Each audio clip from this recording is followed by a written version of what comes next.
Alright. Welcome back to Nick Lenz's Comic Corner, Classic Lesson Known Classics. This is episode number 2785 and Doubleshot number 2669. Excuse me. 79. Excuse me. So,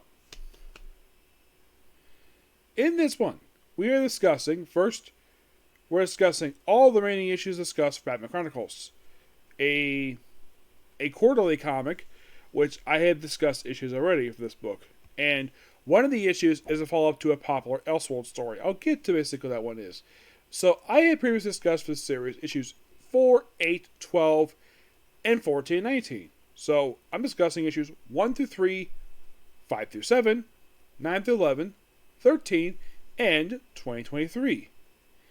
Now, of course, this book has got really, really good artists. I love the artists of this book. Now, my guess is the reason why DC releases because Batman sells. This book was concluded not long after the events. Basically, it was concluded in 2001. Started in 95. So you can kind of say I'm discussing almost the whole series, but not really. And each book, basically, has got 3 different stories in it. The opening story of the first issue is written by Chuck Dixon, art by Lee Week as Midnight Train. The second story is an Anarchy story written by Alan Grant, who actually created the character, and Stuart Johnson. The final story is called Death Mask, written by Doug Moak, art by Brian Othrop. The opening story, Midnight Train, this one has some okay art. Basically, it's 3 weeks. It is basically a Huntress story, because Chuck Dixon loves a Huntress. This is probably just before they update her costume to a more conservative look for her. So most of the Midnight Train thing is about a train taken hostage and Huntress taking on the individuals working with Jim Gordon. Really interesting story. Yeah, second story is Anarchy story. My guess is probably the reason why DC released this book because, and this is my personal theory, I think the reason why they released it was because they were ending the showcase book, with 95, that they finally figured, though, that after Showcase 95 wrapped up, at least basically the same year, let's release another anthology book like that one. So, it just Anarchy story with his character legs, because he has no legs. Yeah, it's just an Anarchy story. Death Mask is basically, this one arc, I really love this one. By Brian Othrop. It's mostly a guy wearing a black mask committing a bank robbery. It's all about this one mask. It's just random individual who Batman just happens to find, and it's kind of like deal with a ghost, and that's kind of the first issue. Issue number 2. With Chuck Dixon this one again, along with Doug Moak and Alan Grant. This time they all swap stories. Chuck did the first story and first issue. This one he does his story 2. Alan Grant does the opening story with Liam Sharp on the artwork. And Doug does the final story. It's like, you look at this like, yeah, it's like Chuck and Alan just swap stories. Yes, for Chuck it's Rafael D'Amico. It's called Going Downtown. And then the commission is done by Doug Moak and Dustin Ebo. Mostly put in the case of the space between good and evil, it is basically Batman dealing with hostage crisis. And this is basically how Liam Sharp draws Batman. It's interesting. He did some bad guys up. Robin's in here too, the Tim Drake Robin. And it's something though that Batman Chronicles that none of the stories, even if they featured, you could say this book was sort of a prototype what we now we know a series known as Batman Urban Legends. No, done a lot better. Urban Legends. Going Downtown, which has basically like Batman driving an old school Batmobile. Yes.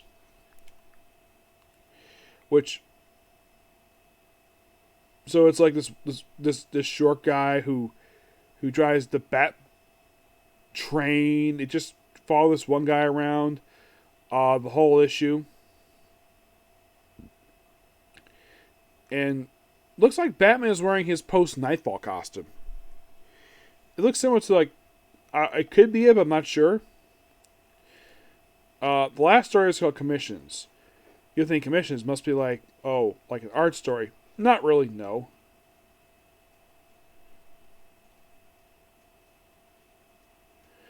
It is mostly put just all about Sarah and Commissioner Gordon just dealing with his ex-commissioner. Yeah, it's a okay story. Over to issue 3, which you can tell, but I'm going to show the cover art right here. It's Paul Glacy.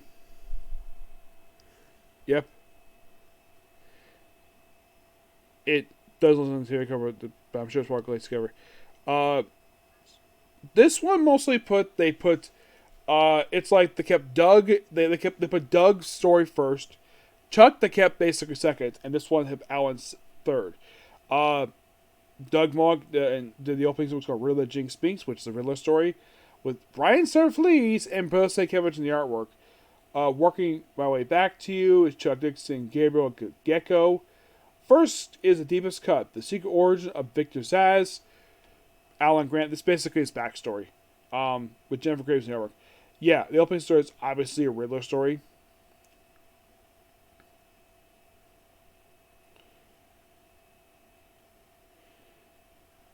Yeah, Deepest Cut, which is basically Victor Zsasz story. Yeah, work back to It's a Killer Croc story. Which I think the story may have been collected in a story for okay 4. Discussed already because it's probably Contagion. Move on from that. Issue 5, which is basically we have Oracle Year 1, Born of Hope, written by John Oswald and his now late wife Kim Yale. Makes total sense the fact it is disturbed because they're the ones who created the identity of Oracle for Barbara Gordon, so why not with Brian Flees and Carl Stern in the artwork. Decoys. Now, first issue of this book not done by Chuck Dixon. With Decoys by Tommy Lee Edwards, who does the writing and artwork, with co-writer by Howard Chaykin. On My Submitted by Alan Grant and Scott McDaniel. Yeah, the whole thing is basically the whole thing of Oracle Year 1. It's basically, it's how Barbara Gordon became Oracle. This is basically the explanation for it. If they ever do one of these Barbara Gordon, if they ever collect this story, if there's one type of trade that should collect this in, it should be Birds of Prey. Because it makes total sense. Decoys is a story featuring Harry Bullock and Commissioner Gordon, where it's like they basically solve a case. Of Mice Men. It seems like this is a young Bruce Wayne story. That's really all it is. Moving on to issue 6. Which, yeah, features Ra's al Ghul in this one. Another story feature. Now we have Brian Augustine doing an issue for this series. Yes, he does Shadow Job. Choices by Mark Nivens. With artwork by at least 3 different artists. When we have Quake Akina, which I believe this is the artist who did Leatherwing. Jesse Devin and Ray McCarthy. Dade DeCantis does the artwork for Shadow Job. Excuse me. Cityscape, written by Denny O'Neil and artwork by Kurt Swan. Rest in peace, guys. You guys did fantastic work for the industry. I think this was possibly the first issue of the series done by Denny. And it's like this one has like no returning writers. This one. No Chuck, no Doug, and no Alan. Yeah, all brand new writers. Yeah, choices is basically Batman. Deal with this like other person. Then we have the third story, which is basically, yeah, I believe this one is a follow-up to Leatherwing. If I'm not mistaken, I believe it is. Let me take a look about that. No. Here we go.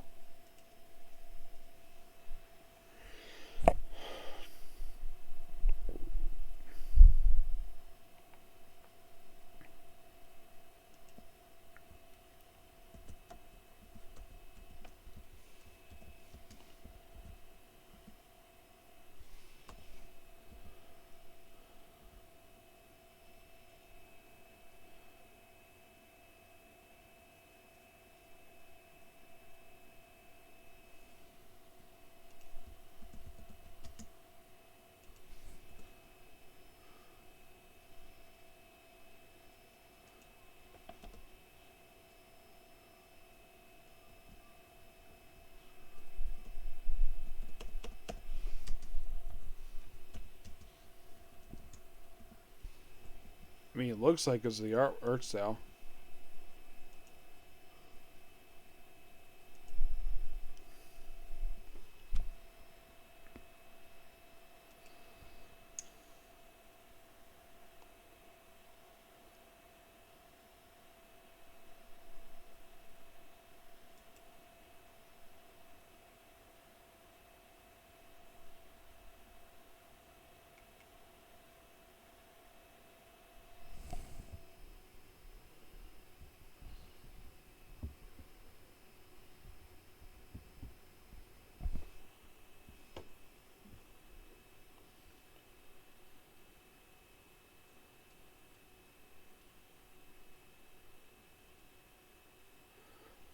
Oh, excuse me. Just name American characters. Focus on Raza Rule.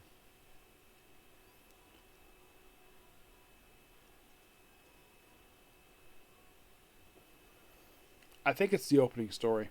Mm-hmm.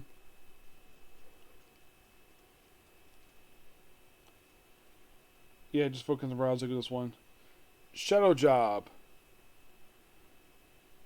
It's about Bruce Wayne's backstory as when he uncovers Frank Dixon. I'm sure probably that the whole thing Frank Dixon is a nod to Chuck Dixon. Or it could be a nod to Franklin W. Dixon, the writer of the Hardy Boys, the novels. And Cityscape, it is mostly put kind of like a story set in the early days of Gotham City when it was a western town. Yeah, it's a flashback to that. We see a little bit of Alfred here with... It's a story that Alfred was telling to Tim Drake about old Gotham. And that's it. Moving on to issue number 7.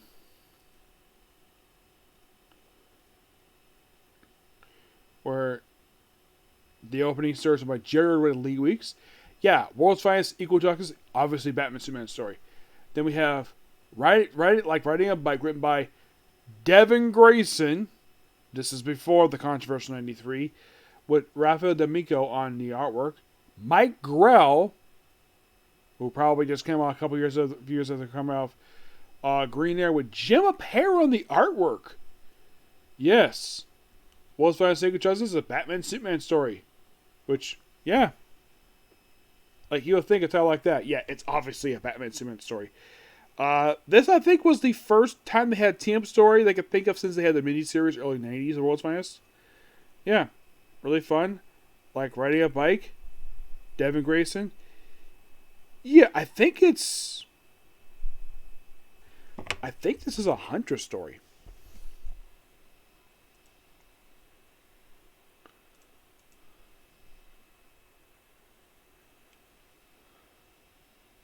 No, it's Nightwing. And you might be asking, was this collected in the Nightwing trades? Nope. It's mostly put Dick Hand with Donna Troy, and they'll play as a Batman Robin story. Team up with basically, Green Arrow. This, I think, was set after the original Green Arrow's death. Mm-hmm. Moving on to number 9. Which, I gotta show the artwork of this one. This cover is amazing. It's like a movie poster, issue number 9. Oh my freaking gosh, it's so awesome. The Batman Chronicles, where evil lurks. Where you look at this cover, yeah, this is a movie poster. Come on.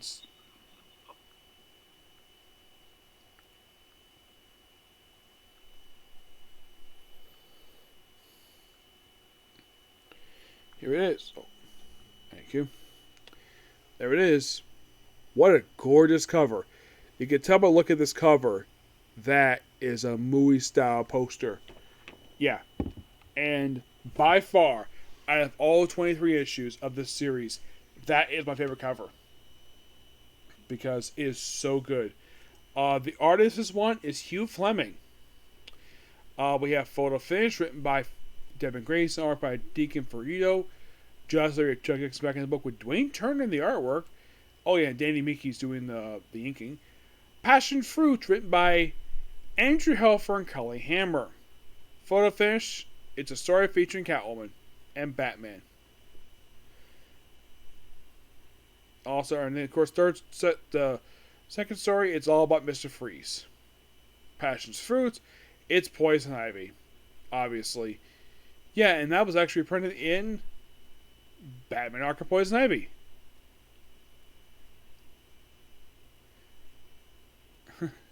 Crocky 3, yeah, probably a nod to Chucky. Probably Child's Play 3, which is funny. Mm-hmm. Issue number 10. Covered by Phil Wisso. So, the opening story is called To See Batman, where we have the writing, inking, and coloring is done by Bill Sienkiewicz. Batman's Tale, Chris Duffy. Odd Attachment, written by Gary Frank. You think, wait, Gary Frank, the artist, does writing a story. Yeah, but can't spend the artwork. To See Batman. Now, Bob Gale, you're thinking, wait, Bob Gale, that name sounds familiar. Didn't he write a famous movie? He did. It's called Back to the Future. Parts 1, 2, and 3. He also wrote the Back to the Future comic from IDW, which was a good comic, by the way. I really wish I would read that one soon. Yeah, the opening story just a one-shot character which basically just follows Batman. Yeah, Madman's Tale is basically about a gangster who just has to like Batman attachment. It's about Batman. It's a very interesting set of stories here. But it's nice to see Bob Gale doing a story here. Jumping ahead to issue number 11. Excuse me. This is the one that has the follow-up to Leatherwing. Yes. First we have Berlin Batman. Written, drawn, inked by Paul Pope. Bride Leatherwing. This is the one sequel to Leatherwing, which I believe was number 7, I think it was, for Detective Comics. Written by Chuck Dixon, or by Eric Akita, who I heard was an Argentine artist who was really good. It's a bit of a text, but it's considered a sequel to Leatherwing. It was the first Elseworld story to get a sequel. The only one I can think of to get sequels, besides this one, has been Batman Got the Gaslight, which was really good, by the way. Curse of the Catwoman, written by John Francis Moore and art by Karen Toyer. Berlin Batman is simply put just Batman in World War II Germany. Then we have, the Leatherwing Curse, the Catwoman. This is just a one-shot story. But yeah, it's a complete Elseworld story. Mm-hmm. Yeah, that was number 7. But Berlin Batman. All the stories here are really good. Yep. Now, skipping ahead to issue 13. Issue 13, however, this one's got 3 stories in it. First one's a Renee Montoya story with the new partner, written by Bill Mosky and Yamagato. Trust Judy partnership. Then we have Friends, Lies, audio tape, which I'm sure the title was a take on Sex, Lies, and Videotape. Yeah, that was a movie. Written by Robert L. Washington III, and art by Simon Crosby. And partners is basically Eric Flynn and Sal Buscema. Yeah, they basically about to take the back seat of this one. Second story features a guy called Hardback Block. It is a detective. About a guy who became chief of detectives, who is a very well-known recurring character in Batman comics, mostly appearing in Detective and Gotham Central. Yeah, Chuck Dixon created him, so sadly put, it's sad that Chuck Dixon had a chance to write this issue. And then the last one's called Shotgun Smith, a recurring character from Robin. And then jumping ahead, way to issue 20. Yes, issue 20. Where it features like Catwoman beating the relative heroes. First we have, that's basically Worshippers of Mass Destruction.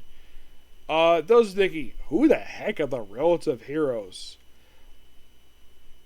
They debut in their own title. My guess is Devin Grace are featured because she created them. So, yeah, they're featured in the miniseries Pop of This Book and the Paris Young Justice. They're not that none of the characters. I barely know who DC. I never read the comic, and the main bad guy's issue is DEO. Photo finish, where it's team between Robin and the daughter. It's written by Scott Beatty, art by Dean Zachary. This one features team between Tim Drake and Jade, the daughter of the Alan Scott Green Lantern. An excellent story. Written by, like I already mentioned, we have Radiant Ranger by Ian Egerton, art by Miyu Kuma. The last one is team between Supergirl and Nightwing. Those are curious, which one? Elena Danvers, the Peter David one. And no, Peter David read the issue. Well, she did. Then we have issue 21, Apocalypse Girl, Citizen Wayne, and Silent Hill Bet. Citizen Wayne, where it's basically just the best way to describe this book. It's like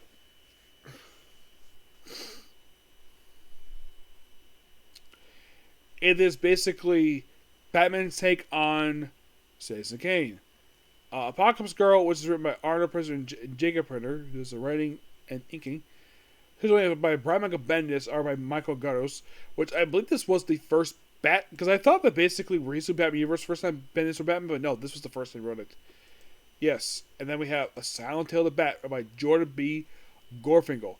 Silent Tale of the Bat is basically where everybody's Batman and everybody reenacts Death of the Waynes. I like that story. Death of the Wayne is interesting, but not a fan of the movies based on Citizen Kane. If anybody's ever seen it, and this is my honest opinion, the movie is a snores fest. I mean, the only thing I find interesting, the only thing I can agree on the opinion of the movie is Orson Welles. Then we have issue number 22, where featuring a story featuring Lady Shiva. We have writing here by the opening story features Lady Shiva, written by Christopher Golden. You think, wait, Christopher Golden? That also anything is familiar. Is there a comic he worked on? Well, he was basically, he still is right now, Mike Mignola's co-writer on the Hellboy universe. He also was responsible for Pirates of Purgatory. Yep. Artwork by Justin Richardson. Chronicle is Chuck Dixon and Gordon Brito. Daughter Dean, which this is obviously a Talco story, by Darren Vinico. And art by Raphael DeMaggio.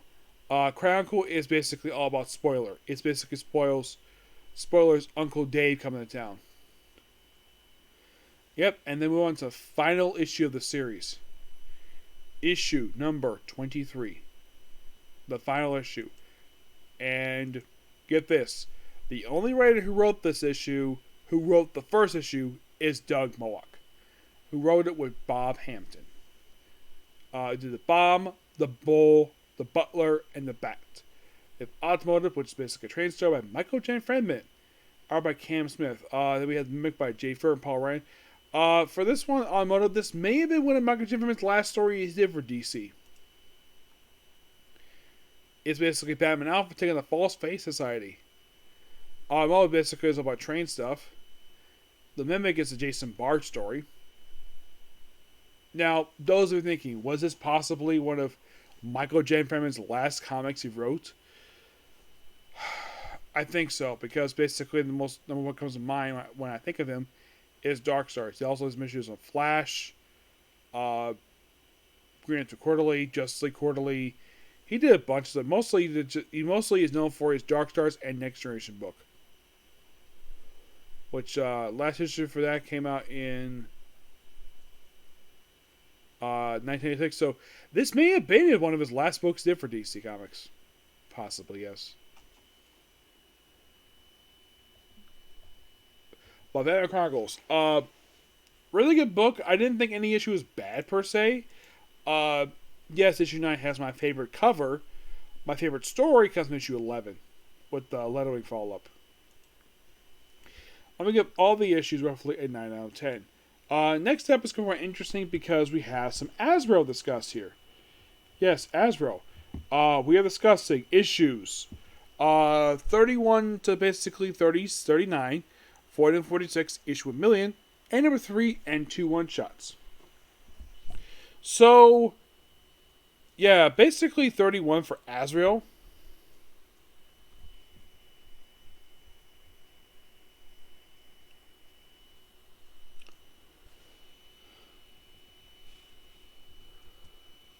It's basically like I think it's like a 3 parts. It's like two. I think it's like 2 or 3 3-part stories. First, you have Angel the Monster Maker, written by Daniel R. by Roger Robinson. It is mostly put dealing with some of the aftermath of the dissolution of the Order of Saint Ma. It's basically kind of in a way him versus a vampire for a few issues. It's basically him fighting monsters. That's mostly put him doing. It's like Denny O'Neil is doing take on Batman Monster Man. But it's basically Azreal taking on it. It's only just 3 issues, I believe it is.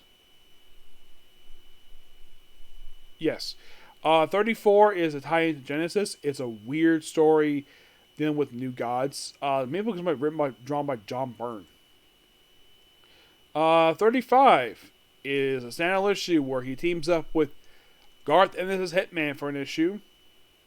36, 39 is a 3. Basically, with this issue here, this 3-parter, these next 3 issues, is basically Azreal versus Bane.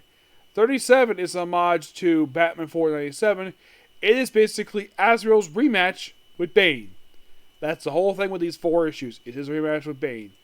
Because, of course, basically, he would do this. Danny would do this anyways. And it lasts for 4 issues. I found the storyline really good. Yep. Moving on to issue 41. Yeah, from 41 to 46, it's almost all these issues are standalone. We have Azreal taking on some pirates in issue 41. In 42, he goes to Mexico for an issue. In 43, it continues the story in Mexico, but still standalone story.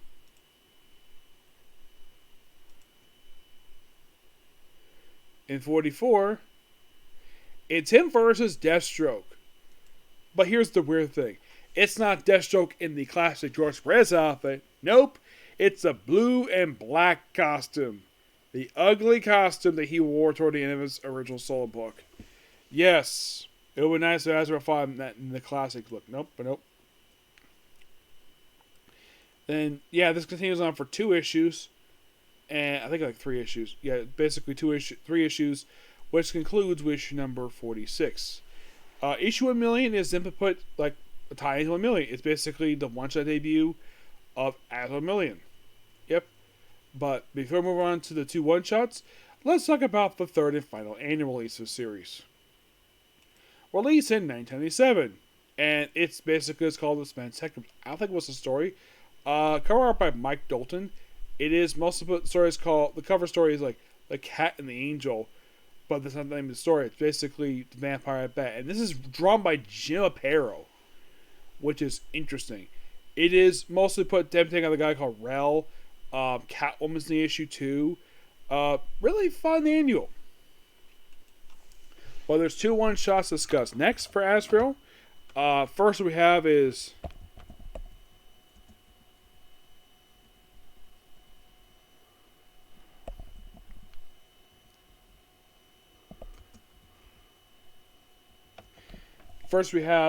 Azreal plus The Question, which, yes, Azreal teams with The Question for an issue.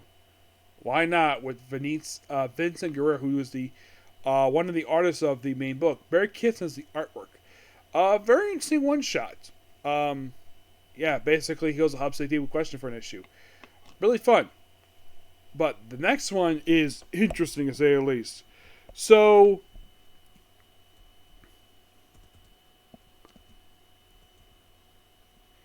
this last one discussed here is Azreal / Ash.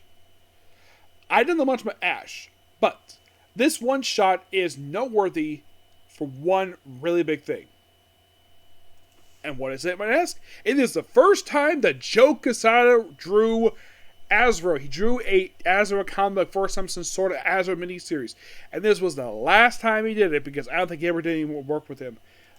Ash is a character from a different company. Oh, he's from Event Comics. The company where its creators basically took over Marvel Comics. Yep. And he's a creation of John Palmiotti. who did the inking for this issue, is most of them team take on, well, Firefly. But aside from that, it's not the all memorable of an issue. But the artwork is, I love the artwork. Yes. But Ash himself, not very known. I don't know who the heck this guy is.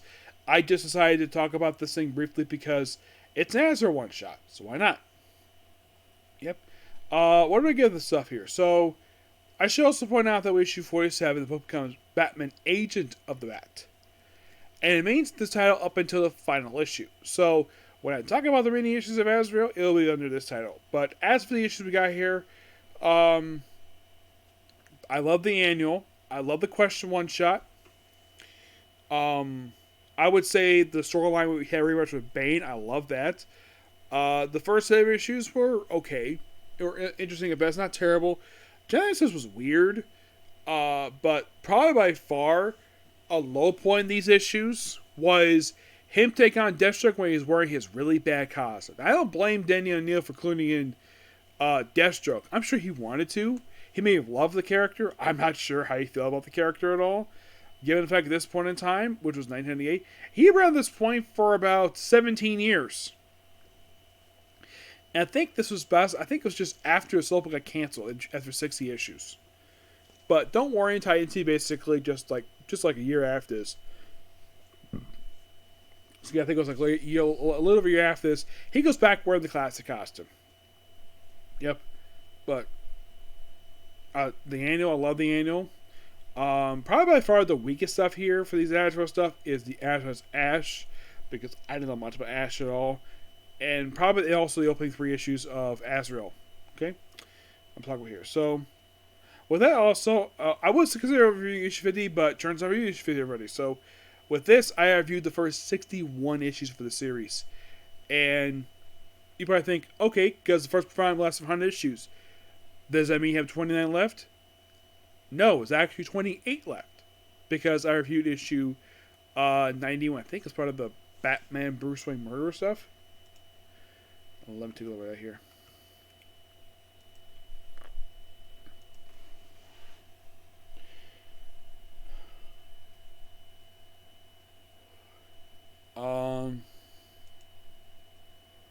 Yeah, it was 91. I think it's part of the...